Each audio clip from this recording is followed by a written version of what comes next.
Hello students, welcome back. അപ്പോൾ നമ്മൾ last ക്ലാസ്സിൽ ഫെറ്റീഗ് എന്താണെന്ന് സ്റ്റാർട്ട് ചെയ്തായിരുന്നു. അപ്പോൾ ഫെറ്റീഗിനെ കുറിച്ച് ഒരുപാട് പഠിക്കാണ്ട്. നമ്മുടെ മെക്കാനിക്കലിൻ്റെ തന്നെ വളരെ ഇമ്പോർട്ടൻ്റ് ആയിട്ടുള്ളൊരു ബ്രാഞ്ച് ഓഫ് സ്റ്റഡിയാണ് ഫെയിലിയറിൽ തന്നെ വളരെ ഇമ്പോർട്ടൻ്റ് ആയിട്ടുള്ളൊരു മോഡ് ഓഫ് ഫെയിലിയറാണ് ഫെറ്റീഗ്.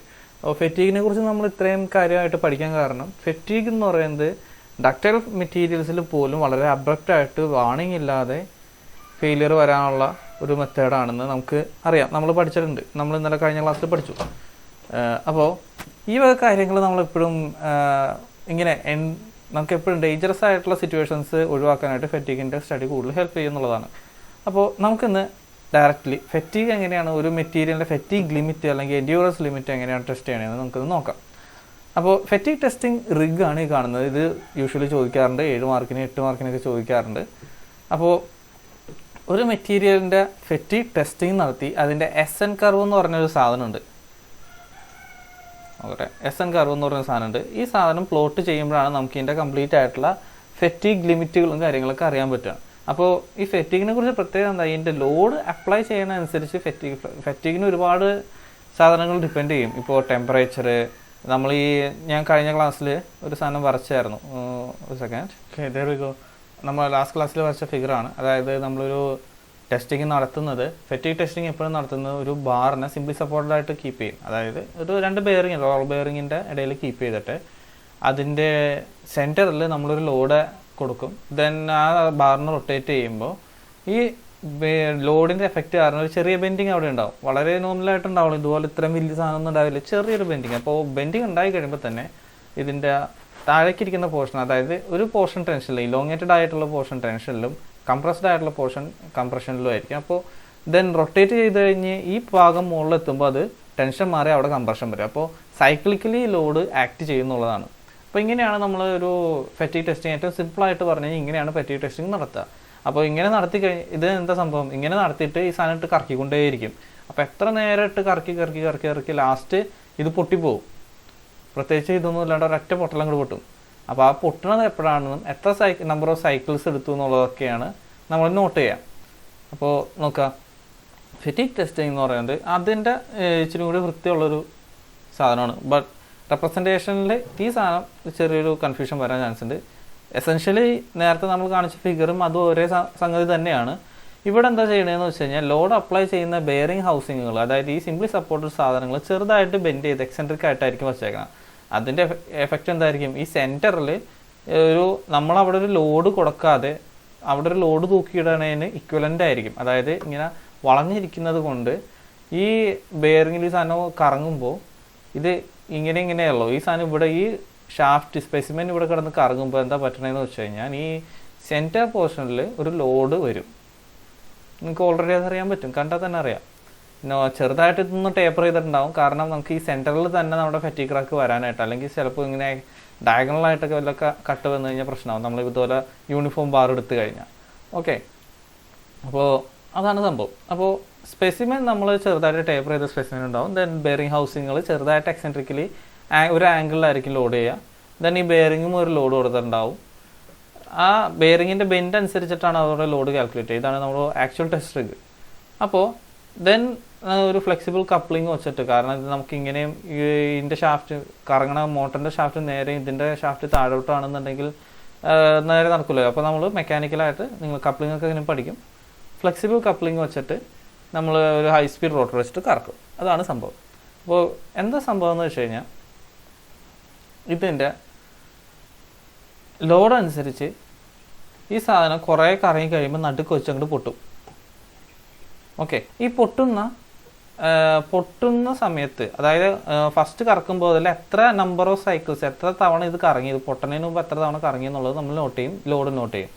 അതാണ്. ഇപ്പോൾ ഞാൻ ഒന്ന് ആലോചിച്ച് നോക്കി, ഈ ലോഡ് വളരെ കൂടുതലുള്ള ഇച്ചിരി കൂടി അധികം ലോഡ് കൊടുത്തു കഴിഞ്ഞാൽ എന്ത് പറ്റും, ആദ്യം ഇതൊരു 10 മില്യൺ സൈക്കിൾസിൽ കറങ്ങിയാണ് പൊട്ടുന്നതെങ്കിൽ 10 മില്യൺ തവണ ഇത് കറങ്ങിയിട്ടാണ് ഇത് ഒടിയുന്നതെങ്കിൽ ദെൻ ഇച്ചിരി കൂടി ഹയർ ലോഡ് കൊടുത്തു കഴിഞ്ഞാൽ 10 മില്യൺസ് എത്തോ ഇല്ല, അതിന് മുമ്പേ ഒടിഞ്ഞു പോയി സാധനം. ലോഡ് കൂടുന്നതനുസരിച്ച് ഇതിൻ്റെ ഫെറ്റീഗ് ലിമിറ്റ് കുറഞ്ഞുകൊണ്ടേയിരിക്കും. ഓക്കെ, അപ്പോൾ ഇത് ശ്രദ്ധിച്ച് പഠിക്കാം.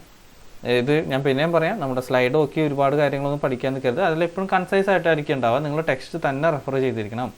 ഇതൊന്ന് സ്മോളായിട്ട് ചെറുതായിട്ട് കൺസൈസ് ആയിട്ട് ഇതുപോലൊക്കെ എഴുതിയാലും മതി, പക്ഷേ ഫുൾ മാർക്കൊന്നും കിട്ടാൻ പോകുള്ളൂ ഇങ്ങനെയൊക്കെ എഴുതി കഴിഞ്ഞാൽ. നിങ്ങൾ ടെക്സ്റ്റും കൂടി റെഫർ ചെയ്ത് കഴിഞ്ഞാൽ അതിൻ്റെ ഫുൾ എഫക്റ്റ് കിട്ടുള്ളൂ. അപ്പോൾ ഫെറ്റിക് ടെസ്റ്റ് എന്ന് പറയുന്നത് ഇതൊക്കെ തന്നെ, നമ്മൾ റിപ്പീറ്റഡ് സൈക്ലിക്കൽ സ്ട്രെസ്സുകൾ നമ്മുടെ സാധനത്തുമ്പോൾ അപ്ലൈ ചെയ്തുകൊണ്ടാണ് നമ്മൾ ഫെറ്റിക് ലിമിറ്റ് കണ്ടുപിടിക്കുക. ദെൻ അവിടെയുള്ള അപ്പാരറ്റസ് ഏതൊക്കെയെന്ന് പറയാം, ഹൈ സ്പീഡ് മോട്ടർ ഉണ്ട്, കൗണ്ടർ ഉണ്ട്, ബെയറിംഗ് ഹൗസിങ്സ് ഉണ്ട്, then number of revolution counter ഉണ്ട്. ഇനി ഇതിൻ്റെ സെൻറ്ററിൽ ഒരു ഡെഡ് വെയിറ്റ് അറ്റാച്ച് ചെയ്തിട്ടുണ്ട്. ഇനി റൊട്ടേറ്റ് ചെയ്ത് കഴിയുമ്പോൾ എന്താ സ്പെസിമെൻ്റ് റൊട്ടേറ്റ് ചെയ്യുമ്പോൾ നമ്മൾ നേരത്തെ പറയുന്നത് ലോവർ പോർഷനിൽ ടെൻസൈൽ സ്ട്രെസ് ഡെവലപ്പ് ചെയ്യും, അതുപോലെ തന്നെ അപ്പർ പോർഷനിൽ കംപ്രസീവ് സ്ട്രെസ്സും ഡെവലപ്പ് ചെയ്യും. ഇനി നമ്മൾ എൻഡ്യൂറൻസ് ലിമിറ്റിലേക്ക് പോകാൻ പോവാണ്. അപ്പോൾ number of cycles of four failure depend on the value of applied stress. നമ്മൾ എത്ര സ്ട്രെസ് അപ്ലൈ ചെയ്തു എന്നുള്ളത് അനുസരിച്ചിരിക്കും നമ്പർ ഓഫ് സൈക്കിൾസ്. നമ്മൾ സ്ട്രെസ് കൂടിക്കഴിഞ്ഞ് കഴിഞ്ഞാൽ, നമ്മൾ കൊടുക്കുന്ന ലോഡ് കൂടിക്കഴിഞ്ഞാൽ വളരെ പെട്ടെന്ന് ഫെയിലിയർ നടക്കും. ഇനി for a high number of cycles there will less for എന്താണ്, അതായത് ലാർജ് സ്ട്രെസ് കൊടുത്തു കഴിഞ്ഞാൽ കുറച്ച് സൈക്കിൾ കൊണ്ട് പൊട്ടിപ്പോവും. ലോവർ സ്ട്രെസ് ആണെന്നുണ്ടെങ്കിൽ ഒരുപാട് സൈക്കിളുകൾ മെയിൻറ്റെയിൻ ചെയ്യും.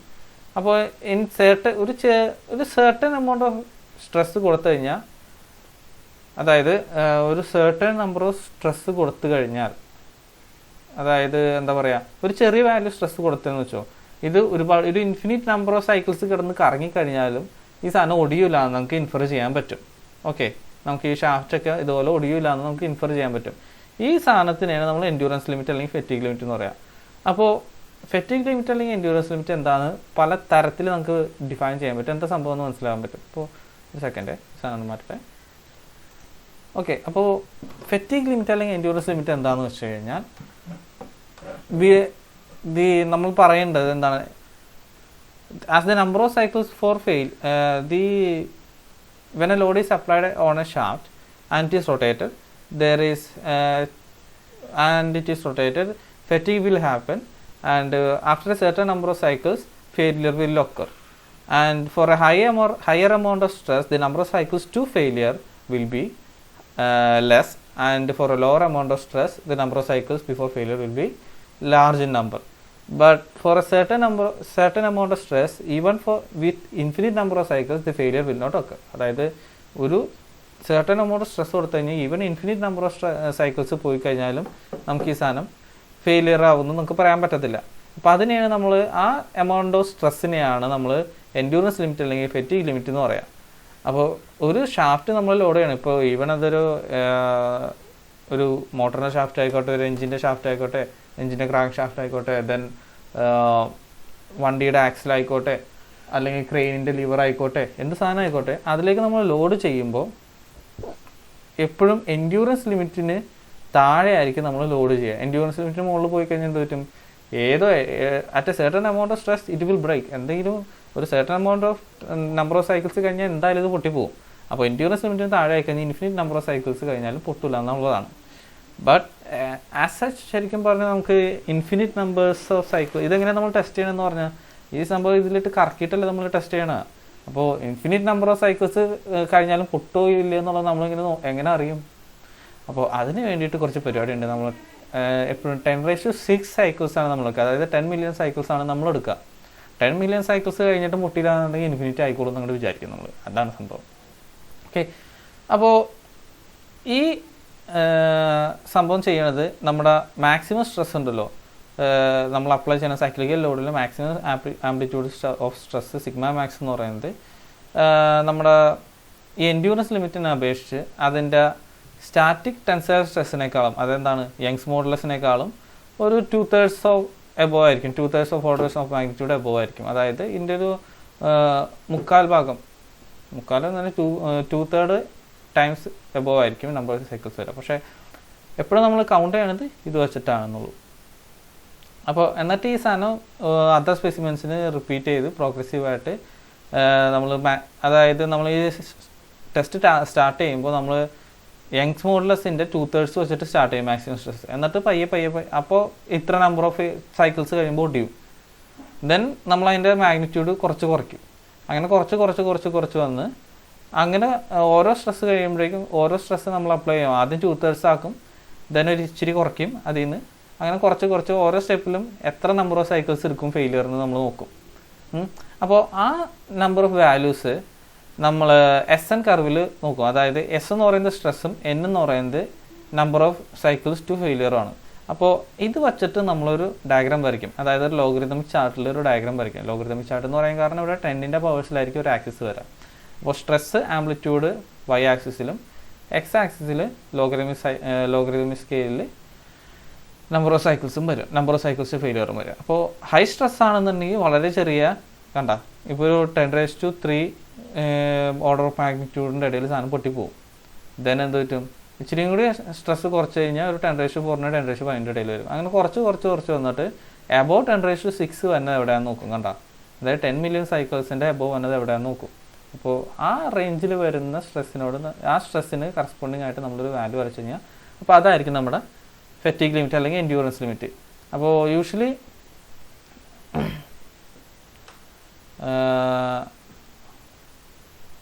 ചില മെറ്റീരിയൽസിനാണ് ഈ ഫെറ്റീഗ് ലിമിറ്റ് എന്ന് പറയുന്നത്. അതായത് ഈ സാധനം ഒരു പ്ലേറ്റുമായിട്ട് പോകും. അത് കഴിഞ്ഞിട്ട് എത്ര ലോഡ് കുറച്ചാലും ഈ നമ്പർ ഓഫ് സൈക്കിൾസ് ഈ എമൗണ്ട് ഓഫ് സ്ട്രെസ്സിന് മുകളിൽ എത്ര കുറച്ചാലും ഫെറ്റീഗ് ലിമിറ്റ് പിന്നെ കുറയാൻ പോകില്ല. അത് ഇൻഫിനിറ്റി ആയിരിക്കും ഇങ്ങോട്ട് പോവുക. അപ്പോൾ ഇതിൽ ചില മെറ്റീരിയൽസിന് ഇതിങ്ങനെ പ്ലേറ്റുമായിട്ട് പോകും. മിക്കവാറും ടൈറ്റേനിയത്തിനും അയണിനൊക്കെ അങ്ങനെയാണ്. പക്ഷെ ചിലതിന് ഇങ്ങനെ കർവായിട്ട് തന്നെ എടുക്കും. ഓക്കെ, ഇതിവിടെ ഹൊറിസോണ്ടലായിട്ട് വരും. അപ്പോൾ ഫെറ്റീഗ് ലിമിറ്റ് എന്ന് പറയുന്നത് is maximum stress amplitude below which the material never fails എന്നാണ് അതിൻ്റെ അനദർ ഡെഫിനേഷൻ. ഇനി എൻഡ്യൂറൻസ് ലിമിറ്റ് എന്ന് പറയുന്നത് മിക്കവാറും 40 to 50% ഓഫ് യങ്സ് മോഡുലസ് ആയിട്ടാണ് സാധാരണ മെറ്റീരിയൽസിൽ വരിക.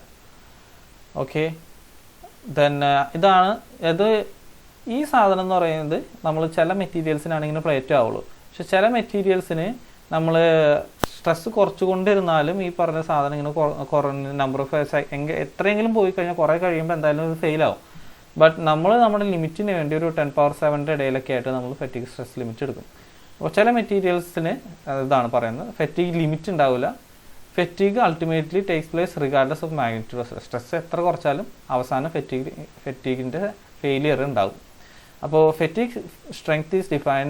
അപ്പോൾ അവർക്ക് ഫെറ്റീഗ് സ്ട്രെങ്ത് ഡിഫൈൻ ചെയ്യണം എന്താണ്. അപ്പോൾ അവർക്ക് ഇങ്ങനത്തെ ഉള്ള മെറ്റീരിയൽസിന് ഫെറ്റീഗ് സ്ട്രെങ്ത് ആണ്, ഫെറ്റീഗ് ലിമിറ്റ് അല്ല. അപ്പോൾ ഫെറ്റീഗ് സ്ട്രെങ്ത് അവർക്ക് ഡിഫൈൻ ചെയ്യുന്നത് എങ്ങനെയാണ്? അപ്പോൾ ഫെറ്റീഗ് സ്ട്രെങ്ത് എന്ന് പറയുന്നത് it is defined as a stress level with which the failure will occur for some specified number of cycles. അതായത് ഇപ്പോൾ എനിക്ക് എൻ്റെ മെറ്റീരിയലിന് അല്ലെങ്കിൽ എൻ്റെ ഒരു പാർട്ടിന് അതിൻ്റെ ഫെറ്റീഗ് ലൈഫ് ഡിറ്റർമിൻ ചെയ്യാൻ അല്ലെങ്കിൽ ഫെറ്റീഗ് ലൈഫ് ഡിറ്റർമിൻ ചെയ്യാൻ ഉദ്ദേശിക്കുന്നത്. അപ്പോൾ എനിക്ക് ഞാൻ പറയുകയാണെങ്കിൽ ഒരു 100 മില്യൺ സൈക്കിൾസ് ഈ സാധനം സർവൈവ് ചെയ്യണം. 100 മില്യൺ സൈക്കിൾസ് സർവൈവ് ചെയ്യാനായിട്ട് മാക്സിമം എത്ര ലോഡ് വരെ നമുക്ക് കൊടുക്കാൻ പറ്റും എന്നുള്ളത് നോക്കും. അപ്പോൾ ഈ മെറ്റീരിയൽ 100 മില്യൺ സൈക്കിൾസ് എന്ന് പറയുന്നത് എവിടെ വരും? ഇവിടെ ആയിട്ട് വരും. അപ്പോൾ ഇതിന് കറസ്പോണ്ടിങ് ആയിട്ട് നമ്മൾ ഡോട്ടർ ലൈൻ അതിൻ്റെ ഫെറ്റീഗ് കർവിലേക്ക് വരയ്ക്കും. എന്നിട്ട് അതിന് കറസ്പോണ്ടിങ് ആയിട്ടുള്ള സ്ട്രെങ്ത് എത്രയും നോക്കും. അപ്പോൾ അതിൻ്റെ ഫെറ്റീഗ് സ്ട്രെങ്ത് എന്ന് പറയുന്നത് 100 മില്യൺ സൈക്കിൾസ് സർവൈവ് ചെയ്യാനായിട്ട് അതിന് കറസ്പോണ്ടിങ് ആയിട്ടുള്ള സ്ട്രെസ്സുകളാണ് അതിൻ്റെ ഫെറ്റീഗ് സ്ട്രെങ്ത് എന്ന് പറയുന്നത്. അപ്പോൾ ഇപ്പോൾ ചില മെറ്റീരിയൽ വളരെ ഹൈ ലോഡിൽ അപ്ലൈ ചെയ്യേണ്ടി വരും. അപ്പോൾ അതിൻ്റെ കറസ്പോണ്ടിങ് ആയിട്ട് അപ്പോൾ ഞാൻ പറയുകയാണെങ്കിൽ എനിക്കൊരു 100,000 അതായത് 10,000 ഒരു 10,000 സൈക്കിൾസ് സർവൈവ് ചെയ്താൽ മതി. അപ്പോൾ 10,000 സൈക്കിൾസ് സർവൈവ് ചെയ്യാനായിട്ട് എത്ര സ്ട്രെസ് വരെ അതിന് കൊടുക്കാൻ പറ്റും എന്നുള്ളത് നോക്കാം. അപ്പോൾ ഇത്രയും ലാർജ് എമൗണ്ട് സ്ട്രെസ് കൊടുക്കാൻ പറ്റും എന്നുള്ളതാണ്. ദെൻ ഇതുപോലെ തന്നെ നമ്മുടെ ഈ നമ്പർ ഓഫ് സൈക്കിൾസ് ടു ഫെയിലിയറും ഇതുപോലെ ഇമ്പോർട്ടൻ്റ് ആണ്. ഇപ്പോൾ എനിക്ക് എൻ്റെ ഒരു മെറ്റീരിയൽ അല്ലെങ്കിൽ എൻ്റെ ഒരു ഷാഫ്റ്റിന് എനിക്ക് regardless of his fatigue strength എനിക്ക് അതിനെ ലോഡ് ചെയ്യണം, നല്ല ഹൈ ലോഡ് കൊടുക്കണം, എൻ്റെ യങ്സ് മോഡൽസ് വരെയൊക്കെ ലോഡ് ചെയ്യണം. അപ്പോൾ എത്ര നമ്പർ ഓഫ് സൈക്കിൾസ് വരെ ഇതിന് പോകാൻ പറ്റുമെന്ന് നമുക്ക് കണ്ടുപിടിക്കേണ്ടി വരും. അപ്പോൾ എനിക്ക് ഇത്ര ഒരു സ്ട്രെസ് ഉണ്ട്, ഈ സ്ട്രെസ് തന്നിട്ട് അതിന് കറസ്പോണ്ടിങ് ആയിട്ടുള്ള number of cycles to failure നമ്മൾ കണ്ടുപിടിക്കേണ്ടി വരും. അതൊക്കെ നമുക്ക് ഈ എസ് എൻ കർവിൽ നിന്ന് കിട്ടും. അത്രയും ഇമ്പോർട്ടൻ്റ് ആണ് S N curve. Then there is mechanism of failure. ഫെറ്റീഗിൻ്റെ മെക്കാനിസം പഠിക്കാനുണ്ട്, അത് നമുക്ക് നെക്സ്റ്റ് ക്ലാസ്സിൽ നോക്കാം. ഫെറ്റീഗിൻ്റെ മെക്കാനിസം, ഫെറ്റീഗിൻ്റെ microstructure, then factors affecting fatigue life, then അങ്ങനെ കുറേ കാര്യങ്ങൾ പഠിച്ച് നമുക്ക് ഈ മൊഡ്യൂൾ തീർക്കാം, വൈൻഡപ്പ് ചെയ്യാം. Okay, thank you.